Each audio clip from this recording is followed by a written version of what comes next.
Kutiba alaikum idza hadara ahadakumul maut. Kutiba furida, diwajibkan. Alaikum, atas kalian kaum muslimin. Idza hadara, apabila hadir. Ahadakum, kepada salah satu di antara kalian. Apa yang hadir? Al maut, mati. Apabila mati, al asbab, yang hadir sebab mati. Al alamatu, tanda-tanda kematian. Apa tanda kematian? Nazak. Kata dokter, udahlah Pak, bawa aja balik, bacakan Yasin. Nah, ada tanda-tanda itu.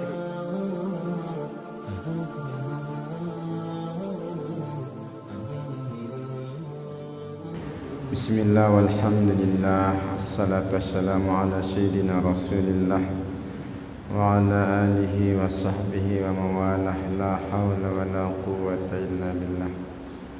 Subhanaka la ilma lana illa ma 'allamtana innaka antal alimul hakim. Allahumma 'allimna ma jahilna wa dhakkirna ma nasina wa fahimna ma la nafham wa zidna ilma wa alhiqna bis salihin. Bapak-bapak, ibu-ibu, jamaah salat maghrib yang dirahmati Allah Subhanahu wa taala. Alhamdulillah, kita bersyukur pada Allah Subhanahu wa taala, malam ini kita kembali hadir bersama di rumah Allah yang mulia ini melaksanakan kewajiban pokok kita, yakni salat fardu maghrib berjamaah. Semoga Allah Subhanahu wa taala terima segala amal ibadah kita dan jadikan kita sebagai hambanya yang senantiasa taat kepadanya. Amin ya rabbal alamin.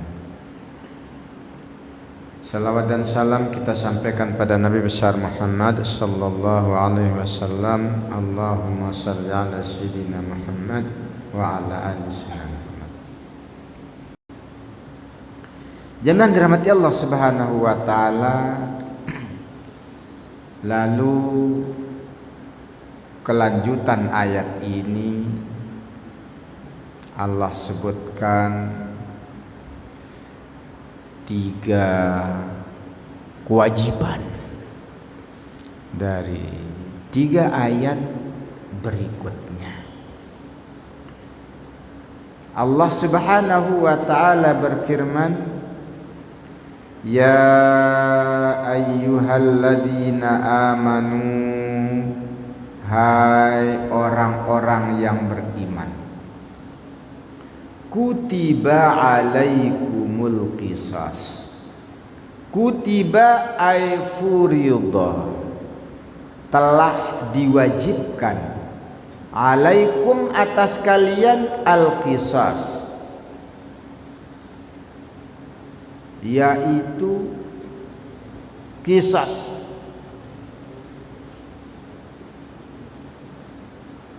fil qatla, yaitu pada pembunuhan, yaitu hukuman yang setimpal bagi orang yang membunuh. Wasfan wa fi'lan, setimpal dalam sifat maupun dalam perbuatan. Jadi pembalasan yang setimpal itu namanya qisas, ya. Kalau dia potong tangan orang, hukumnya tangan dia dipotong. Itu dalam perbuatan setimpal atau dalam sifat setimpal. Apa itu?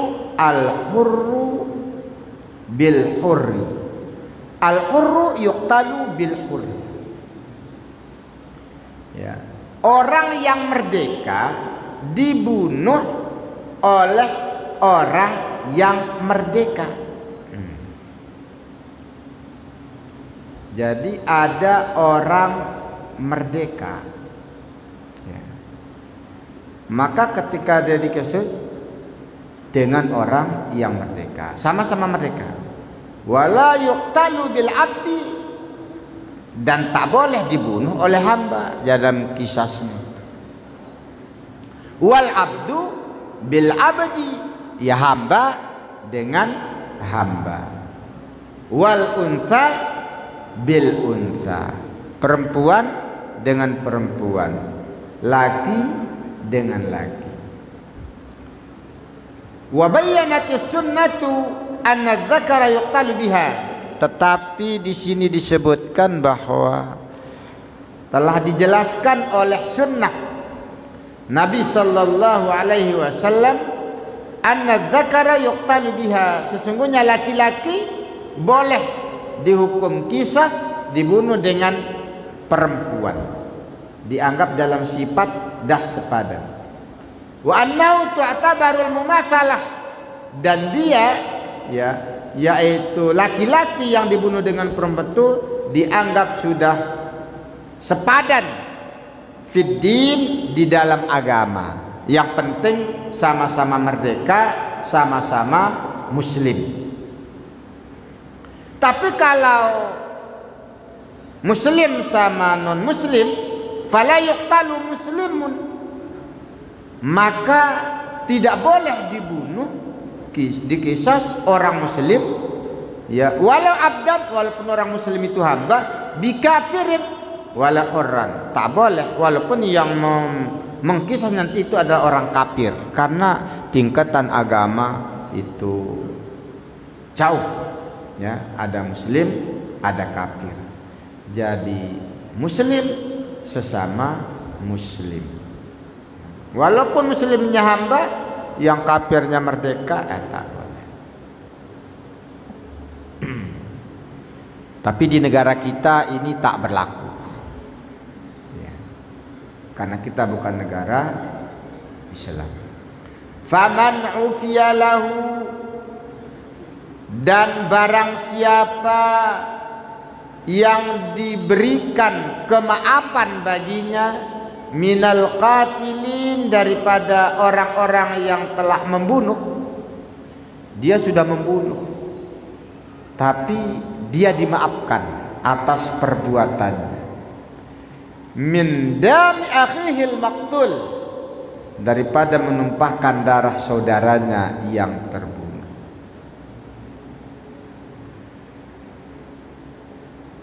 Jadi orang yang membunuh lalu dimaafkan, ya, dimaafkan dari perbuatan dia menumpahkan darah saudaranya, syai'un, ya, hanya sesuatu bi antara kal qisas, ada turiqal qisas minhu, ditinggalkan kisas darinya, artinya dia telah membunuh, tapi ahli waris yang terbunuh itu memaafkan dia dengan meninggalkan hukum qisas. Dia nggak usah dibunuh lah. Gitu. Yufidu suqutul qisas bil afwi am ba'dihi min ba'dil warasah. Jadi maka gugur hukum qisas disebabkan oleh pemberian maaf dari ahli waris yang terbunuh tadi. Wa fi dzikri akhihi ta'tifu da'in ilal af. Di sini kenapa kok disebut akhi? Faman ufiya lahu min akhihi, siapa yang diberi maaf baginya dari saudaranya, artinya dari telah membunuh saudaranya itu. Kok bahasanya dia membunuh saudaranya? Kenapa kok yang dibunuh saudara? Ini keterima. Disebut kata saudara ini adalah ta'tifu da'in ilal af, ya. Ini mendorong rasa lemah lembut, kasih sayang untuk diberi maaf. Wa idzanin bi annal qatla la yaqta ikhwatal iman. Dan sebagai penjelasan, sebagai penegas bahwa membunuh itu tidaklah harus sampai memutus hubungan persaudaraan antar sesama mukmin. Artinya begini, hatta orang itu telah membunuh orang lain, kalau dia itu sama-sama beriman, tidaklah perlakuannya membunuh orang ini memutus ukhuwah Islamiyah. Masih saudara kita, akhi. Karena ini masih saudara-saudara seiman maksudnya, maka layaklah dia itu diberi maaf. Inilah indahnya Islam. Sudah membunuh pun masih diakui sebagai saudara, saudara seiman. Maka berlaku juga maaf baginya, karena dia adalah saudara kita, dimaafkan. Nah, itu. Faman ufiya lahu min akhihi syai'un fattiba'um bil ma'ruf, ay fa'alal afi ittiba'ul qatil bil ma'ruf. Maka bagi orang yang memberi maaf, ini si A ini telah membunuh. Siapa yang dibunuh? Keluarga si B. Maka keluarga si B ini memaafkan yang si A yang telah membunuh itu. Maka dia si B yang menjadi ahli waris yang terbunuh ini, ketika dia memaafkan, fattiba'u, maka dia hendaklah ikut, fa'alal afi ittibal qatil, ya, ikut kepada yang membunuh itu, mengikuti peraturannya bil ma'ruf, dengan cara baik-baik. Orang kalau membunuh, dia akan dikisas. Tapi kalau tidak mau dikisas, boleh dimaafkan. Maka kalau dimaafkan, maka yang membunuh kena diat, denda. Nah, orang yang memaafkan ini, yang tak nuntut itu orang itu dikisas, hendaklah dia ikut peraturan itu dengan cara baik.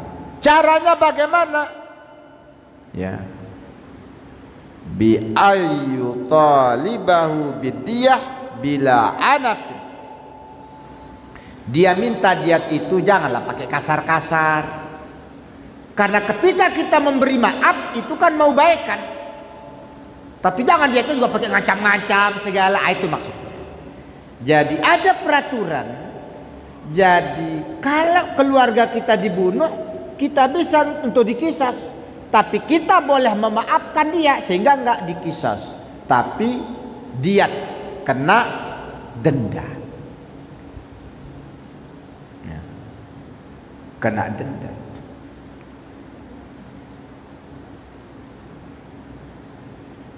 Wa tartibul ittiba' 'alal afi yufidu annal wajiba ahaduhuma wa huwa ahadu qali Syafi'i.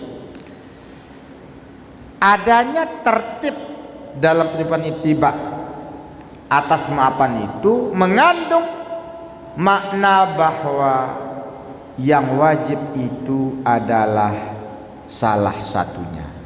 Artinya apa? Kan kalau orang membunuh harus dikisas, tapi boleh dimaafkan. Maka ketika dia dimaafkan, maka yang wajib adalah diat. Jadi kisas hukumnya wajib, tapi kalau nggak mau kisas maka diat. Diat juga hukumnya wajib. Jadi boleh pilih salah satu. Nah, kalau keluarga kita dibunuh boleh, entah menghukum itu sebagai kisas, dibunuh lagi, atau dimaafkan dengan mewajibkan dia diat, denda. Nah, itu pendapat Imam Syafi'i dalam satu qaul. Wasani al-wajibu al-qisas wa diyatu bal anhu. Tapi dalam pendapat yang lain, pendapat Mas Imam Syafi'i, yang wajib itu cuma kisas. Diat itu adalah cuma pengganti daripada kisas. Fala apa walam samaha fala syai'. Karena yang wajib cuma kisas, diat tak wajib. Ini pendapat kedua. Maka kalau kisasnya itu sudah dimaafkan, nggak wajib lagi diat. Karena diat nggak wajib. Tapi pendapat pertama wajib salah satu. Kalau nggak kisas, diat. Diat itu apa? Denda. Diat itu denda bagi orang yang membunuh. Apa dendanya? Tergantung. Ada diat mughallazah, ada diat mukhaffafah. Diat mughallazah itu diat berat. Diat berat itu kepada orang yang membunuh dengan sengaja. Memang sengaja membunuh. Atau serupa dengan sengaja. Oh, ada pula enggak sengaja tapi serupa. Diambilnya kursi, dibantainya. Niat dia bukan membunuh. Nah, ya mau memukul aja. Macam kisah Nabi Musa. Ditinjunya kan orang itu, deng. Niatnya bukan membunuh. Memang nak ninju aja, tapi sekali pukul mati. Itu seperti sengaja. Kan memang sengaja mukulnya, tapi di hatinya tak maksud membunuh. Itu namanya seperti disengaja. Itu diatnya berat. Ada diat yang ringan, mukhaffafah. Itu pembunuhan yang tidak disengaja. Memang tak sengaja bunuh, ya. Tapi tiba-tiba dia mati, tak sengaja. Apa contohnya? Ya orang tabrakan, kan nggak sengaja itu, mati. Atau tersalah, tersalah. Itu ada contohnya lah, misalnya tuh ada anjing masuk rumah. Oh, geram dia. Kebetulan di rumah itu ada bedil, diambil bedil, tembak. Tiba-tiba ada orang atau anak lewat, salah sasaran. Tersalah. Wah, salah sasaran. Itu ringan. Tapi yang ringan ini bisa jadi berat jika itu terjadi di tanah haram. Di Mekah kejadiannya, wah jadi berat. Atau di bulan haram. Bulan haram 4: Zulqa'dah, Zulhijjah, Muharram, Rajab. Di bulan ini kejadiannya. Atau ada juga mengatakan itu kalau jadi di keluarga dekat. Ya kan tega kali dia bunuh keluarga dekat. Dibantai deh keluarga dia.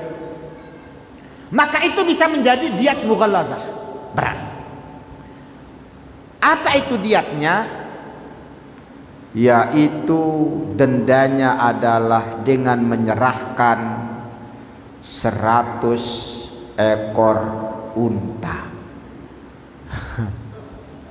Yang mughallazah 100, yang mukhaffafah ringan juga 100. Apa bedanya? Bedanya pada usia. Tapi pendapat Imam Hanafi itu bisa diganti dengan uang. Apalagi di daerah kita yang nyari unta tak ada, ganti dengan uang. Berapa satu harga unta? Waduh, macam harga mobil. 100. Mahal nih nyawa manusia ini. Dimaafkan tapi bayar 100 unta. Berat. Nah, yang diat mughallazah itu ontanya rinciannya 30 hiqqah. Hiqqah itu onta yang umur 3 tahun. 3 tahun masuk 4. Macam sapi itu kalau udah 3 tahun itu Pak Imam, udah gede itu. 3 masuk 4. 30 ekor. Lalu 30 ekor itu jizyah. Jaz'ah itu jaz'ah ya. Jaz'ah itu umur 4 tahun masuk 5. Wah, makin mahal lagi tuh. Sudah berapa dia? 60. Wah, 40 khalifah. Yaitu unta yang hamil, yang di perutnya itu ada ya ngandung. Oh, makin mahal lagi tuh. Kan dianggap 2 sudah. Sebentar lagi mau melahirkan. Oh, berat tuh. Nah, itu yang mughallazah. Yang mukhaffafah, yang hiqqah itu 20, umur 3 sampai 4 tahun 20. Jaz'ah umur 4-5 tahun 20. Bintul labun, ya. Bintul labun itu 2 masuk 3. Ya, yang betina itu 20. Ibnu labun yang jantan umur 2 masuk 3 tahun 20. Bintu makhab umur 1 masuk 2 tahun 20. Agak ringan. Tapi mahal juga sini. Nah, tetap 100. Nah, itu dendanya. Karena dimaafkan, bolehlah diganti dengan 100 ekor unta.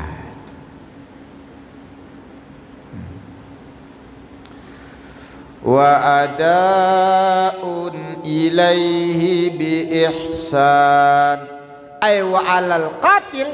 Kalau yang tadi orang yang memaafkan, ya kalau dimaafkan itu ya ikutlah cara baik-baik, jangan kasar, ya. Cara nagihnya jangan ngancam-ngancam. Nah, orang yang membunuh, yang mau dikisas tapi dimaafkan ini, dia juga ada menunaikan lidyah, diah denda tadi itu ilaihi kepadanya, kepada orang yang memaafkan, yakni ahli waris yang dibunuh tadi, bi ihsan, dengan cara baik juga. Ya, bila matal wala bakhsin, dengan cara janganlah diulur-ulur waktu bayarnya, jangan pula minta diskon-diskon. Udah dimaafkan minta diskon lagi. Ini orang Indonesia ini. Artinya indahnya ajaran Islam, ya. Yang memaafkan ada adabnya, yang dimaafkan ada adabnya. Sedemikian rupa diatur di dalam agama kita, agama Islam. Dzalikal hukmul mazkur. Yang demikian tadi. Apa yang demikian tadi? Yaitu min jawazil qisas wal af'an wa 'ala diyah. Ya, bolehnya kisas atau dimaafkan. Takhfifun itu keringanan, tashilun kemudahan, mir rabbikum dari Tuhan kalian, alaikum atas kalian, wa rahmatun dan rahmat, bikum bagi kalian, hayat wasi'a fi dzalik, ya, dengan gambaran bagaimana ini menjadi rahmat. Jadi begini, adanya kita boleh memilih antara mengkisas atau memaafkan dengan nantinya dia membayar diat itu bentuk kemudahan yang diberikan oleh Allah dan sebagai rahmat yang diberikan oleh Allah bagi kita. Walam yahtamma wa'idam minhuma, Allah tidak menetapkan, memastikan harus ini salah satu di antaranya. Kama atama 'alal yahudil qisas, sebagaimana Allah yang menetapkan kalau orang Yahudi tak ada pilihan, bunuh qisas. Wa 'alan nasara adiyah, orang Nasrani Kristen diat, tak boleh milih, membunuh 100 unta. Jadi kalau orang Yahudi tak ada pilihan, ketika dia membunuh wajib dibunuh. Kalau orang Nasrani ketika dia membunuh wajib diat. Nah, kita umat Islam boleh pilih. Ya, keluarga yang terbunuh itu boleh entah meminta qisas atau minta diat, silakan mana yang dipilih. Itu bentuk kemurahan Allah Subhanahu wa ta'ala. Faman i'tada zalama, barang siapa yang melampaui batas. Bagaimana dia melampaui batas? Zalamal qatila, dia menzalimi orang yang membunuh, bi'angkatalahu, dengan dia membunuhnya. Ba'da dzalik ay ba'dal ab, setelah dimaafkan. Nah, si A ini membunuh, lalu si B menjadi keluarga atau ahli waris yang terbunuh. Dia bilang, dah tak apalah, maaflah, kamu dimaafkan, ya cukup diat aja. Setelah dimaafkan, datang dia, dibunuh pula orang itu. Wah, ini sudah maafkan tapi kok membunuh. Itu namanya melampaui batas. Faman i'tada, siapa yang melampaui batas, ya, dengan membunuh setelah memaafkan, falahu adzabun alim, maka baginya azab yang amat pedih. Jadi kalau sudah dimaafkan, ya maafkan walaupun berat.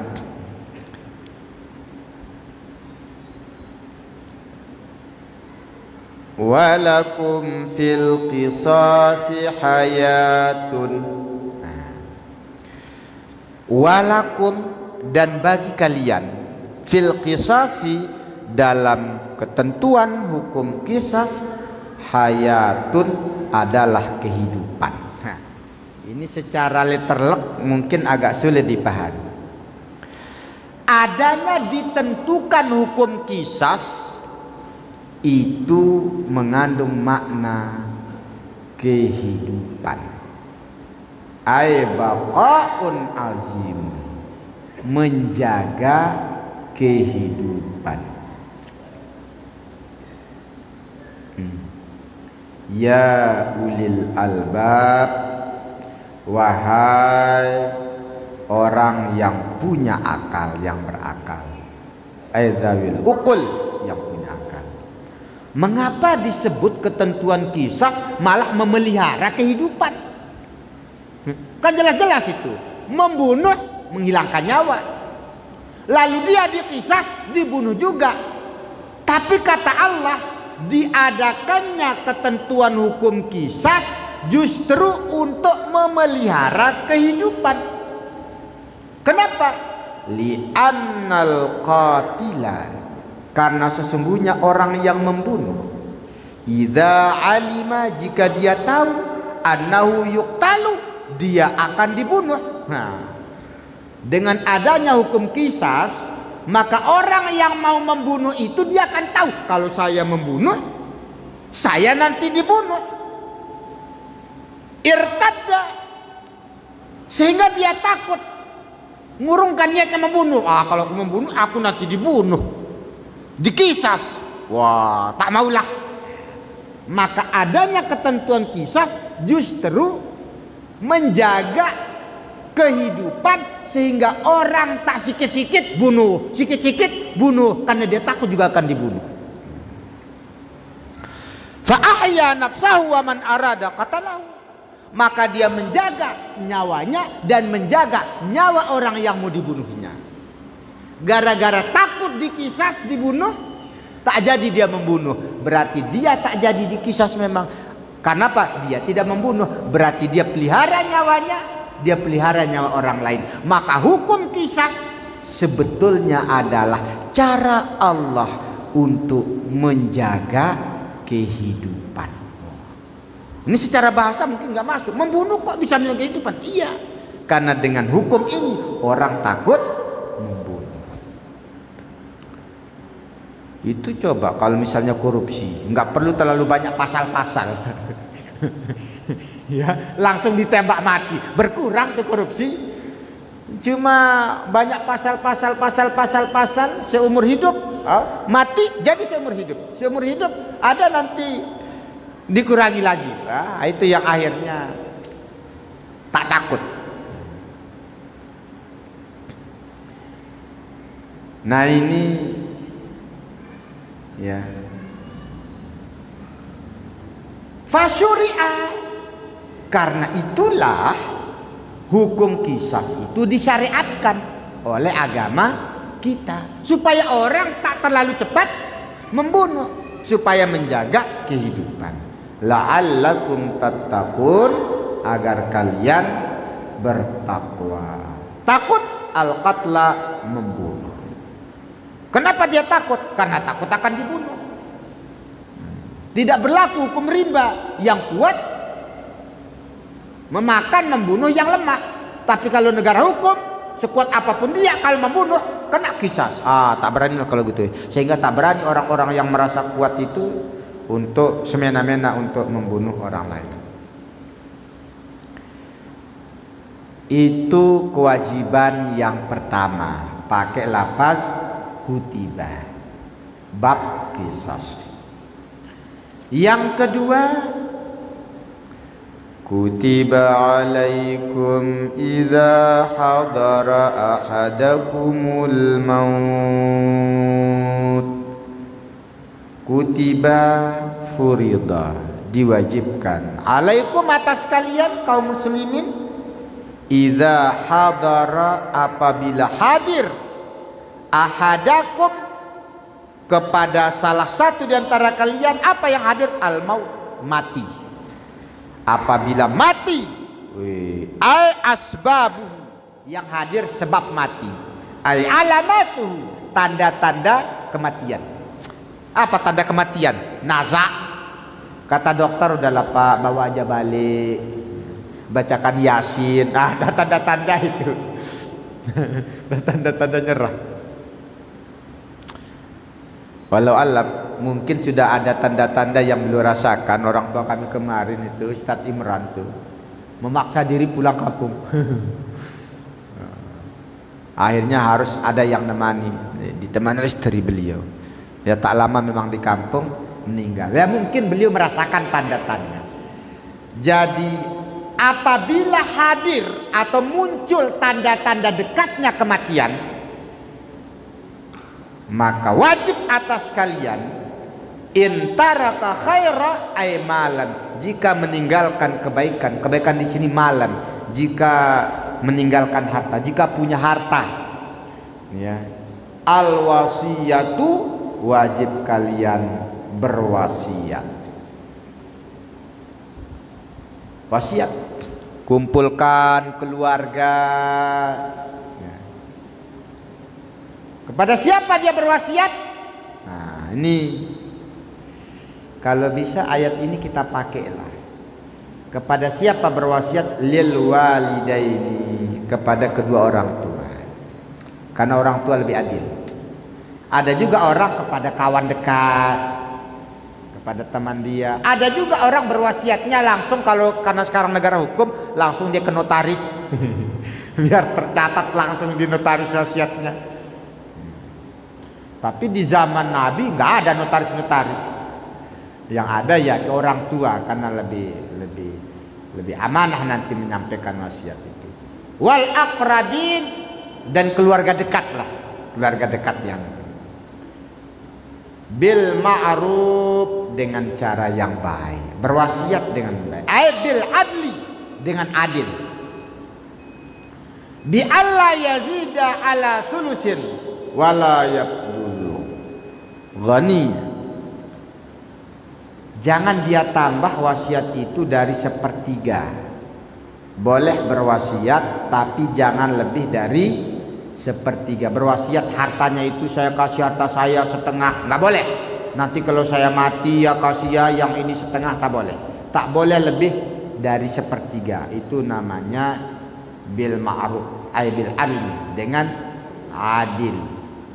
Haqqan alal muttaqin, yang demikian itu adalah merupakan, maksudnya adalah merupakan kewajiban, ya, atas orang-orang yang bertakwa. Wa hadza mansukhun, tapi ayat ini sudah dihapus. Mansukh hukumnya, ayatnya tetap, hukumnya enggak terpakai. Bi ayatil miras, mansukh dengan ayat waris, yaitu yusikumullahu fi auladikum lidzakari mithlu hadzal unthayain. Jadi enggak boleh itu ngasih wasiat sebagian hartanya untuk ahli waris. Udah dimansukh. Wa bi hadisin, dan masuk dengan hadis Nabi, la wasiyata liwarisin, rawahu Tirmidzi. Tidak ada wasiat bagi ahli waris. Jadi ayatnya masih, hukumnya sudah dimansukh. Jemaah dirahmati Allah Subhanahu wa taala. Jadi kewajiban yang kedua adalah, kalau di ayat ini yaitu wasiat, tetapi ayat ini sudah mansukh dengan ayat waris. Berarti kita akan lihat nanti tentang bab waris. Wallahu subhanahu wa ta'ala